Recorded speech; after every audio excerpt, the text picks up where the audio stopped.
আব্বা গো, ও আব্বা, আহ আব্বা জান, তুমি তোমার নিজের স্বপ্ন শখ আলার সব দুলে মিশাই দিয়া কি পরিমাণ কষ্টটা না করলা আব্বা তোমার লাইফে। তুমি বহুদিন পর রিয়েলাইজ করতে পারতেছি আমি নিজের সন্তান, নিজের পরিবার, নিজের আত্মীয় স্বজন সবাইকে খুশি রাখার লাইগা কি পরিমাণ কষ্টটা না করলা আব্বা তোমার লাইফে। তুমি আব্বা তোমার স্বপ্ন নাই, তোমার শখ নাই, আছে, তারপরেও তোমার স্বপ্ন শখ আলাদ সব দুলে মিশাই দিয়া প্রতিনিয়ত নিজের সন্তানকে স্বপ্ন পূর্ণ করার লাগে স্ট্রাগল করে যাইতেছ।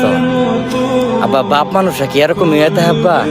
হ্যাঁ, বাপ মানুষরা কি এরকম ইয়েতে? হ্যাঁ আব্বা, চিন্তা করো না, দোয়া কইর, আল্লাহ রহম করুক। তোমার স্বপ্ন আমি একদিন পূর্ণ করবো আব্বা, তোমার স্বপ্ন আমি একদিন পূর্ণ করবো ইনশাআল্লাহ।